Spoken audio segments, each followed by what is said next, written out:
तो नमस्कार जी, आ गया आपकी सेकंड वीडियो के साथ में। ये उन बच्चों के लिए है जो दिन भर पढ़ते हैं, याद नहीं होता, नींद आ जाती है, बोर हो जाते हैं, पढ़ पढ़ के भी याद नहीं होता, लास्ट में कुछ जीरो। ये उनके लिए है। ठीक है, पहली वीडियो में मैंने काफ़ी कुछ बताया है, ये सेकंड वीडियो है, आप वो देखना, तब ये सुनोगे तो समझ में पूरी बात आ जाएगी। किसी भी चीज़ को पढ़ने के लिए, उसे याद करने के लिए, हमेशा याद रखने के लिए, एक तो अपनी एक साथ में पेंसिल साथ में रखिए, जो समझ में आ जाए उसको याद करते करते, पढ़ते पढ़ते जो याद हो जाए उसे अंडरलाइन कर लो, जो याद नहीं हो पा रहा है उसको ब्रैकेट कर लो या कोई गोला निशान बना लो। इतना करने से ये कंफर्म तो हो जाएगा कि क्या नहीं आ रहा है और क्या समझ में आ चुका है। जो चीज़ समझ में आ चुकी है वो क्लियर है, जो समझ में नहीं आई है वो बाकी है, फिर उस पर काम करो। मार्क करने से ये क्लियर हो जाएगा। दूसरा क्या होता है कि नोटबुक पे लिख लिख के याद करना। अगर आपके पास में समय कम है, लिखने की अच्छी प्रैक्टिस है, हाथ दर्द नहीं होते हैं, तभी आप कर पाओगे। जो ये काम नहीं कर सकते उनको डायरेक्ट अपनी नोटबुक पे, अपने बुक्स पे लिखना चाहिए, मार्क करना चाहिए। और यकीन मानो ये सरल है, ईजी है, कमाल का है। लेकिन शुरुआत ठीक वैसे ही करना जैसी पहली वीडियो में आपको बताया मैंने। जैसे खेल होता है ना, खेल को एंजॉय करते हैं, खाने को एंजॉय करते हैं, सोने को एंजॉय करते हैं, टीवी को एंजॉय करते हैं, मोबाइल को एंजॉय करते हैं, सिर्फ पढ़ाई छोड़ के। तो पढ़ाई से डरना नहीं है, इसको एंजॉय करना है। और ऐसा करोगे तो आपको एंजॉयमेंट होगा, अच्छा भी लगेगा, रुचि आएगी पढ़ने की, याद होगा। बुक को पहले 5-10 मिनट बाहर हाथ में ही पकड़ के रखो, उसका रंग देखो, उसमें प्रिंट देखो, उसमें चित्र देखो, उसमें क्या लिखा हुआ है। धीरे धीरे इस तरीके से किताब के अंदर तब एंटर करना। एकदम से बुक खोलोगे तो भूत बाहर आ सकता है, तो हमें ऐसा नहीं करना।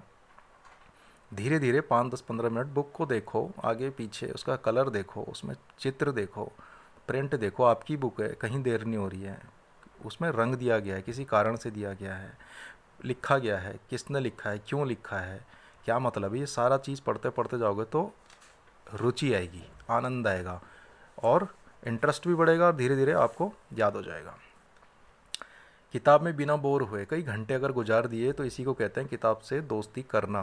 फिर वही किताब आपको आसानी से सब कुछ बता देती है, और यह सब अपने आप होता है या फिर आप करते हैं। बस शुरुआत कैसे करनी है ये पता होना चाहिए।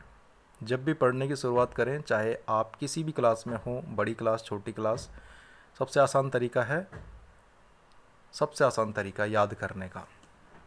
तो आप इसको करना, आपको बहुत अच्छा लगेगा। ये मेमोरी इंक्रीज़ करने के इजी टिप्स हैं।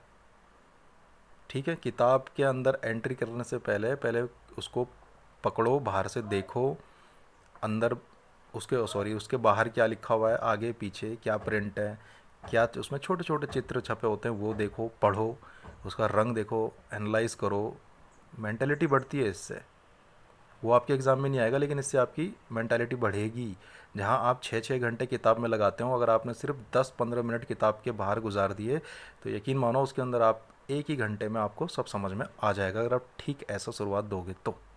फिर उसके बाद में जो मैंने बताया था, पेंसिल होनी चाहिए, अंडरलाइन करो, जो चीज़ समझ में आ जाए उसे अंडरलाइन करो, जो चीज़ समझ में ना आए उसको ब्रैकेट बना दो, गोला बना दो। तो ये चीज़ इससे क्लियर हो जाती है कि मैंने जो अंडरलाइन किया है वो मुझे समझ में आ चुका है, ये बात के लिए भी आसान हो चुका है। जो नहीं समझ में आया फिर उस पर काम करो।